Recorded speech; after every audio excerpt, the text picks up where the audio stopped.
ಜಾತ್ರೆಯಲ್ಲಿ ವಿಷಾಹಾರ ಸೇವಿಸಿ 44 ಮಂದಿ ಅಸ್ವಸ್ಥವಾಗಿರುವ ಘಟನೆ ಬೆಳಗಾವಿ ಜಿಲ್ಲೆಯ ಚಿಕ್ಕೋಡಿ ಕೇರೂರ ಗ್ರಾಮದಲ್ಲಿ ನಡೆದಿದೆ.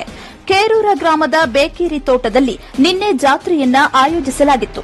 ಮಧ್ಯಾಹ್ನ ಮಹಾಪ್ರಸಾದದ ವ್ಯವಸ್ಥೆ ಮಾಡಲಾಗಿತ್ತು. ಮಧ್ಯಾಹ್ನ ಅನೇಕ ಜನ ಭಕ್ತರು ಮಹಾಪ್ರಸಾದ ಸೇವಿಸಿದ್ರು.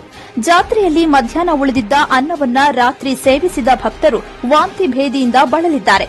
ಚಿಕ್ಕೋಡಿಯ ಸಾರ್ವಜನಿಕ ಆಸ್ಪತ್ರೆಯಲ್ಲಿ 31 ಜನ, ಕೇರೂರ ಪ್ರಾಥಮಿಕ ಆರೋಗ್ಯ ಕೇಂದ್ರದಲ್ಲಿ 5 ಜನ, ಯಕ್ಷಂಬ ಸಾರ್ವಜನಿಕ ಆಸ್ಪತ್ರೆಯಲ್ಲಿ 8 ಜನರನ್ನ ದಾಖಲಿಸಿ ಚಿಕಿತ್ಸೆ ನೀಡಲಾಗುತ್ತಿದೆ.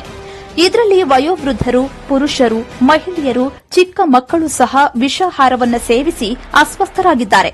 ಆಸ್ಪತ್ರೆಗೆ ಎಡಿಎಚ್ಒ ಎಸ್ಎಸ್ ಗಡೇದ, ತಾಲೂಕು ಆರೋಗ್ಯಾಧಿಕಾರಿ ಶಿವಕುಮಾರ ಭಾಗಾಯಿ ಭೇಟಿ ನೀಡಿ ರೋಗಿಗಳ ಆರೋಗ್ಯ ವಿಚಾರಿಸಿದರು.